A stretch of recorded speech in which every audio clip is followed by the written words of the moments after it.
You're listening to the Fooled by the Root podcast. Hello, everyone. It is a beautiful sunny morning close to Portland, Oregon. It's so exciting when we see the sun. I'm really thrilled to be joined by Rosanne LeBaige this morning. She has written a beautiful book called Puzzle Pieces of My Heart. I would like to read you Rosanne's bio, and then we will get into a really great conversation. Rosanne is a first mom who hails from St. Louis, Missouri. She is passionate about good physical, mental, and spiritual health.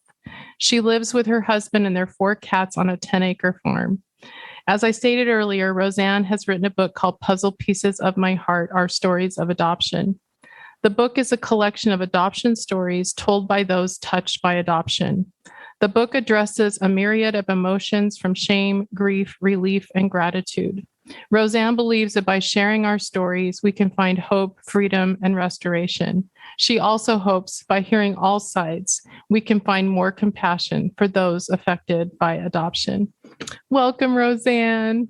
Thank you, Heidi. It's so great to be here. Oh, well, I just loved our last conversation, and I'm so happy to be able to have these very personal conversations, and I know that they're painful. But I really, our adoption community is so open-hearted and open-minded. And we just want to say in advance that if we say birth mom or first mom, if we're confused about any of the language, we mean no harm.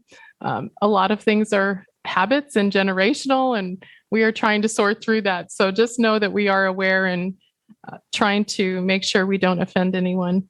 So all of that being said, Rosanne, let's go back in time to probably one of the most horrific experiences of your life. And can you share with us what you feel compelled to share? Yes, thank you.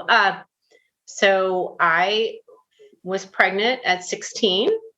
I was a junior in high school. My boyfriend and I had been going together for a couple of years. And it was a little bit of a shock at the time. When I did tell my mom, that was really hard. Of course, she was upset, angry, all those emotions, for a 16-year-old, to find this out about your daughter. And though she was super supportive at the same time, she really was. And I wish I could thank her now, but she's been gone for 5 years. So, but she knows, and it was a really difficult time. I stayed in school for as long as I could. And at some point, of course, I was asked to, I was too much of a distraction to the other students. So I was asked to not come to school during the day, to come after school, to get my work, take my tests, that sort of thing. When my daughter was born, I had turned 17 a month to the day before she was born in May, right before school ended. I remember holding her after she was born. And I actually, I'm so thankful to my mom because she actually took a picture. So I have a photo of me holding my daughter, and I did give her a name. Her name was Angela Marie. And and in the photo, there was no sadness. It was just joy. I mean, the joy of a mom holding a baby, even though I was just 17 years old. Looking back on it now, it's such a controversial thing, but looking back on it now, I know that my choice to relinquish her to her mom was the right choice for all of us because of where I see where we are now in our lives. Our lives would have been so completely different. Not that they wouldn't have been good somehow, but I just know that it was the right choice for us, even though it was a really hard choice. And one thing I can say is that my mom did not force that choice upon me. She really did give me that choice. And I'm grateful for that she, let me be able to make that choice for myself, for my daughter too. Yeah, I think it's rare that we speak to first moms who have had a supportive experience where they can sort through this on their own terms. It's usually pressurized by shame and all of those things, secrecy. And it is hard, but I appreciate your honesty saying that you really stand with your decision, because I think as an adopted person, we want very much to stay with our first families, and we long for that. But we really need to understand that there are so many different circumstances inside of this, and how it's handled is really important, and that it's handled with grace and thoughtfulness and with good intentions, not because you're being forced or coerced or all of the things that we hear about. So, thank you for sharing that. So you relinquish your daughter, and then what was that like? I mean, I know you were at peace with your decision, but there still had to be tremendous grief and adjustment. Yes. And that's one of the things that I'm still trying to work through, because for me, I'm better now, but I tended to just like stuff my emotions away and just try. It was one of those things where we didn't really talk about it after it happened, and whether that was the way my mom was, or I was, or combination of both of us, we just didn't really talk about it. And I wish I had been able to talk to her more about it, but it wasn't our way. I don't know how else to explain that, but we, and there was a lot of shame. I grew up in church, and so there was a lot of shame. I stopped going to church. I just felt like there was a lot of hypocritical behavior, and I couldn't do it anymore. And so there were a lot of things that changed when, after that, not long before I had my daughter, I lost my dad. He passed away. And so I had that to deal with at 15. And then here I am, losing my daughter at 17. My senior year, I didn't behave very well. I can honestly say, I mean, I dated a lot of people. I did a lot of things that I know I shouldn't have done, but I didn't. I was looking for something to fill that hole. And I know nothing can, but I was casting about trying to figure out, how to fill that missing place in my heart, and nothing worked. And fortunately, I met my husband, and just a few years after that, 4 years. And he's definitely done that for me for 33 years. So, a wonderful gift that I found in him. Well, and I think that's a really important point that you're making, Rosanne. It's like the stuffing of the feelings, and how it's just kind of expected to be a done deal. Everybody just cleans off their hands and walks away. The adoption is finished. Okay, fresh start for everyone. But we carry the loss as the children and as the mothers. We carry this tremendous loss with us for a lifetime. And that's the reality. And, so you get married, and you've been married for decades. At what point are you able to begin speaking about this? And did you ever have a reunion with your daughter? Can you fill us in on all of those things? Sure. So before my husband and I ever got married, when we were first dating, I did tell him right up front, I had a daughter. She's out there somewhere. I don't know where. I was a closed adoption. This was back in the 80s. And and he was okay with it, which completely surprised me. So that's when I knew he was a keeper. Yes. And so he and I would talk about it, especially in May around her birthday.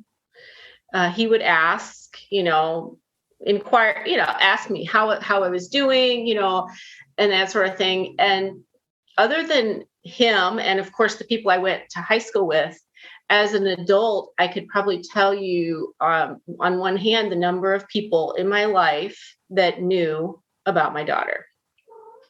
And then actually we're coming up on 2 years on March the 11th. It'll be 2 years. That was only the second time ever that I saw her face again.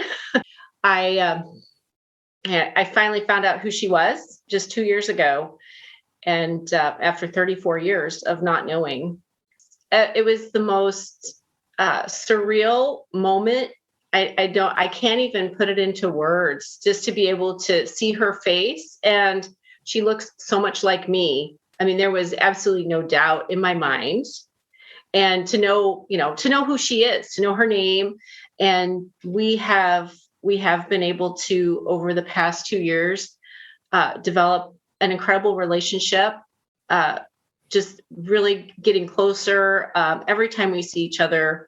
And she has 2 children. So we get to be in their lives and experience being grandparents, which is so incredible. I almost can't, there's almost no words to put, to how amazing it is and how incredible, what a blessing this has been for my life. All those years of not knowing, of wondering, is she okay? Where is she? What's going on in her life? And then, and now I get to know, and I actually get to be a part of her life and share those things with her. It's just extraordinary, Rosanne. So I'm a really visual person. So can you back up and take us through how you were able to contact her? Did she reach out to you? Did you reach out to her? And paint a picture for us of where you were reunited. Of course. So actually, she and her birth father got connected through one of those DNA tests. And he and I, we had each other's phone numbers in case either of us would be contacted by her at some point. And he texted me a photo from that DNA site, and it had her name and this little tiny photo that I had to blow up really big to be able to see it, because it was in a text and it was a screenshot. It was just, seeing her face, like I said, it was just I just knew it was her the moment I saw it.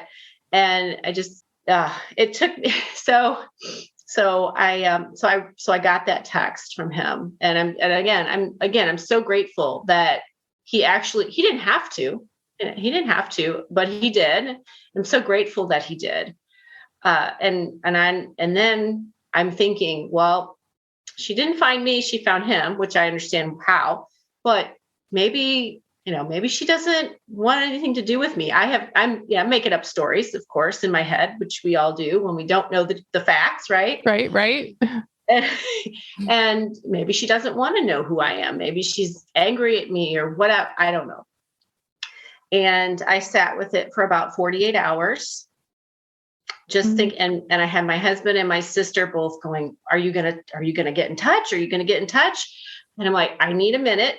This is huge. And so after about 48 hours, I sent her a Facebook message, because I looked her up to see, and that was when I saw pictures of her 2 kids too. And I sent her a Facebook message and I said, this is who I am. I used his name, of course, but I said, he sent me your name and told me that you guys had gotten connected. And I just left it up to her. I didn't know if I would hear from her or not, or if she would, didn't want anything to do with me. And actually she responded really quickly. And it was yeah, again, it's just like these are just events that happen in my life, and there's just almost no words, because it was like, really, she wants to know who I am, and she's wondered about me too, and all these things that I never knew. I didn't know if she even knew that she was adopted. But it was, so we talked for about 2 weeks off and on, and we finally met each other face to face. She invited my husband and I down to her house. They only live about an hour from us, which is a miracle. And she invited us to her house. So we went to her house and met her and her husband and her family. And it just, I almost don't even remember a single thing I said during that first visit, just because I was in such awe, I guess. And like not really shock, but that kind of thing, just like seeing her face to face after all those years. It was incredible. It was just incredible. Oh, I'm so glad that both of you have had such a positive reunion, because it's a really loaded issue, reuniting, for the reasons that you just spoke out. We don't know what's happening on the other side, and how bringing up this very painful experience is going to translate.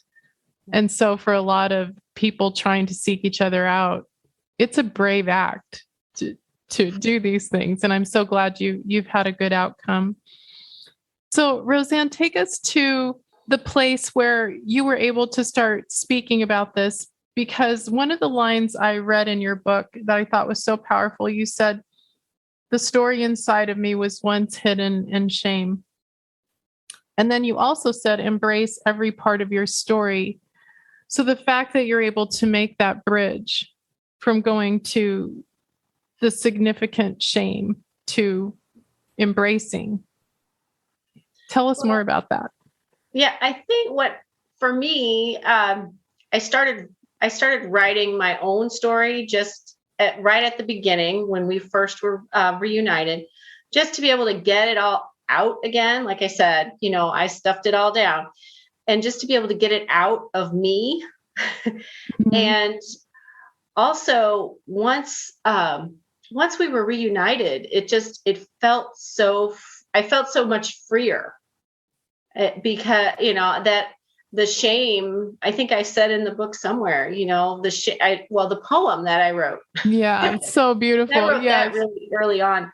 And, the shame was just kind of gone, because I knew she was well, she was happy. She had a beautiful family. She had a loving mother that raised her. And, so I didn't have to hang on to that shame anymore. And once this happened, then once our reunion happened, then I wrote my story. I got it out on paper, and I felt so free. Mm-hmm. And I was able to start telling people, oh my gosh, you're not going to believe what happened to me.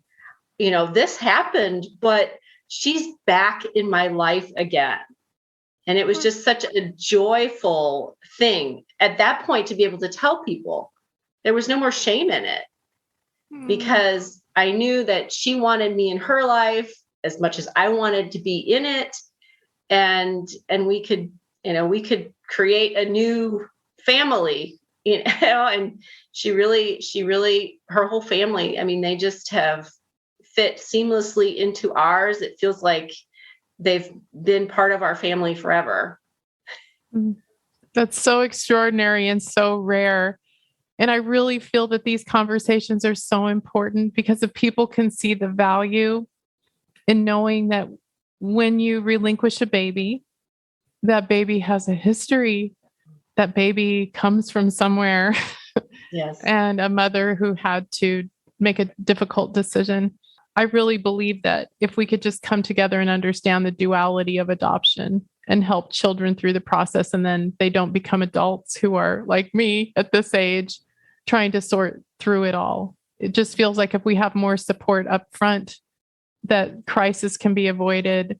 We can preserve families, possibly. There's so many different directions that can go. And in my opinion, Rosanne, and I don't know how you feel, but I feel like adoption should be a very last resort. And if it is there, it should be surrounded with support and counseling and education so that everyone can have a really good outcome. But luckily you found your way to that. And I'm so glad to hear that. So writing clearly is very important to you. You have a beautiful book here. Can you tell us more about how this book came to be, how you decided to do like a compilation instead of just your own journey? Sure. So, like I said, I wrote mine down for myself. And then I was realizing as I did that in the past about 10 years or so, people have come into my life that also have adoption as part of their story. And you read the book, so you know that there was this component where a total stranger said to me, "You are going to write a book."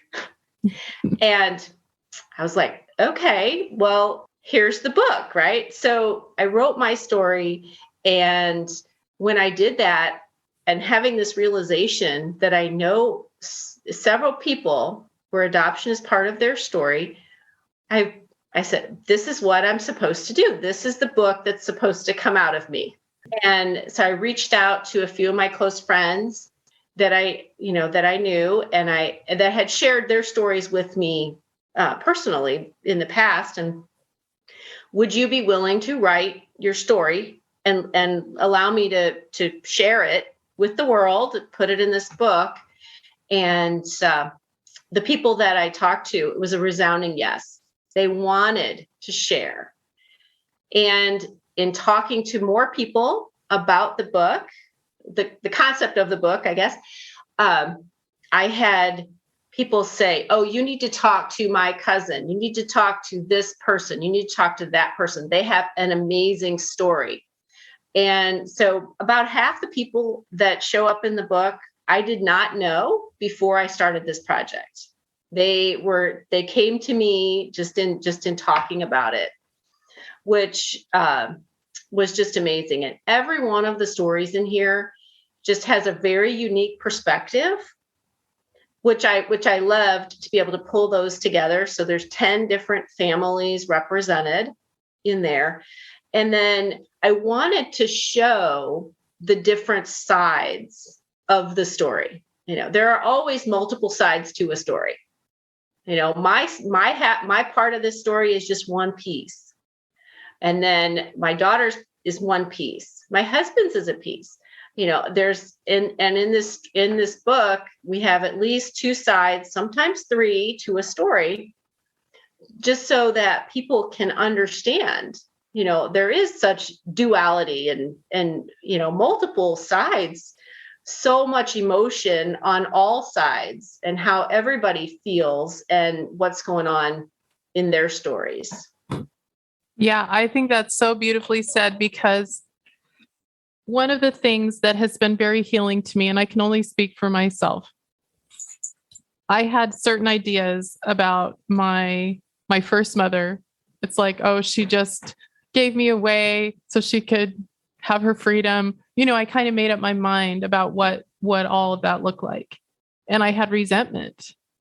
But when I actually found her and found the truth and understood what she suffered and why she made the decision, it changed everything.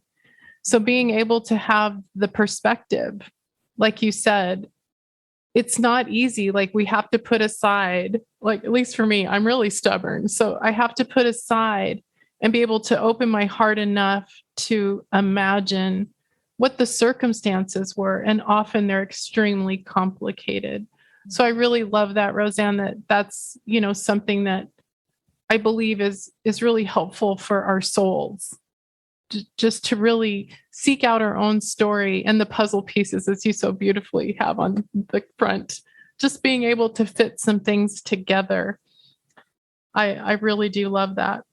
So Rosanne, there's a lot of people listening, a lot of different people listening who are in pain, who are trying to get through all of this. What can you speak out to them about, your feelings of compassion and perspective? What's in your heart to share about that?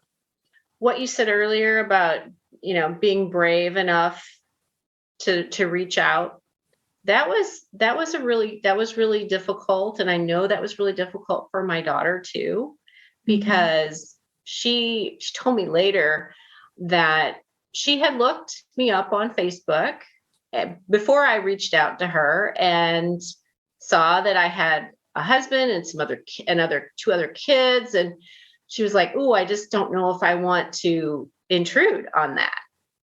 But the thing is that you just never know. And not all reunions go well. And that is certainly true. There can, it can be even more painful. Yes. And not everybody even wants that. Some people don't even, a lot of people don't even want to search, don't even want to know they have a loyalty to their parents, and that's fantastic. But if it's something that's on your heart to want to know more, then I think it's maybe worth it to at least find out what you can, to have that compassion for the other side of the story that you don't know. Like you said, you had an idea in your mind, and we all do that. We all make up those stories, but we never know what the truth is until we can actually get face to face and ask that other person, what really happened here. Because for me, I mean, there were 34 years there when I wondered all the time. I mean, I had my husband and I had my children, our children, the other two, but she was never out of my mind, and I would hope that would be true, for other first moms. I don't know, of course, I can't speak for anyone but me, but it's not you don't forget. You never forget. No. That child is a part of you forever. You don't ever forget that.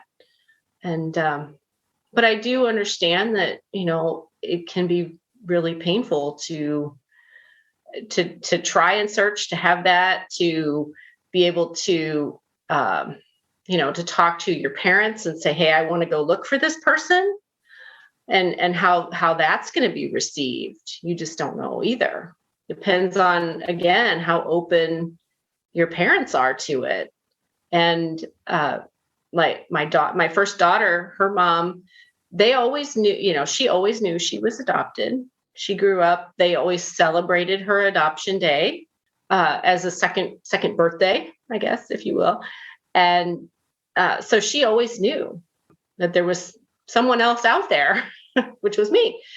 But so I was grateful to her mom that, she never hid it. It was never something, hidden. That's really well said, because so many of us, including myself, have adopted families that never wanted that door to be opened. And it creates a lot of identity issues and pain and suffering. So I really think it's amazing if people that have adopted children can just white knuckle it and get through these reunions with their children or their adult children, so that they can complete who they are and understand all the dynamics surrounding their relinquishment. Rosanne, is there anything else before we go today? Is there anything else that you wanted to convey in this interview that maybe we didn't talk about? Anything that you would like to say? I guess what I would say is that for people, I mean, I only have my own experience as a first mom, and I have been, in the past couple of years, I have been doing a lot of reading. I have been working to understand what the experiences are of an adopted person.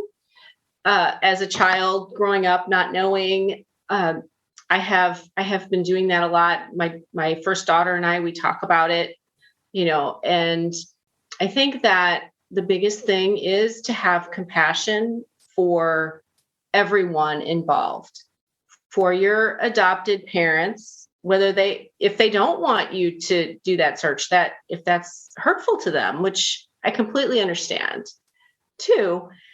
And to that first mom, and to the person that, was taken from their first mom, given to a total stranger. I mean, all of these things, there needs to be a lot more compassion and awareness for everyone's feelings and all of the emotions that are tied up in it, positive and negative.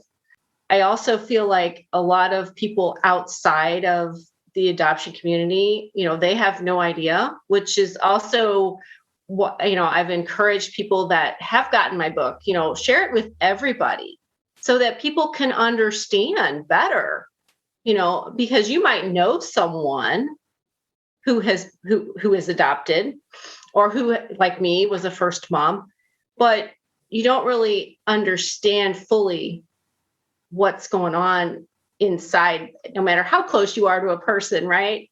Right. And to be able to read the stories and to get a deeper glimpse into that experience, that's part of the reason, that I wrote the book, because I really wanted people to have that.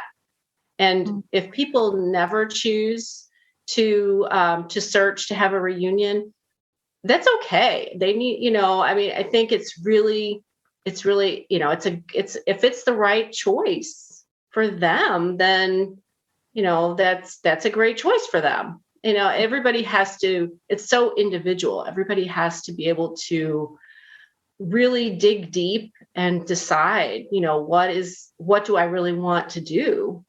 And then no matter how painful it might be, to just move forward and do that thing. So beautifully said, Rosanne. And I just want to acknowledge and say thank you for listening to adopted people's stories and their hearts. That cannot be easy as a first mom, to hear about that level of pain, the rejection that we feel, even though we understand the choices. It lives deep inside of us. And it should also be something that first moms are aware of, because I think a lot of times, at least a lot of the first moms I've talked to, they were told, your child will be better off. You're not prepared. You're blah, blah, blah, blah, blah, diminishing their capacity to be a mother. There's all of these complicated things. So I really appreciate, and I think society does need to understand more deeply the issues, because they do affect a large part of our population. I think it's like 69% of families are affected in some way by adoption. That's a big number.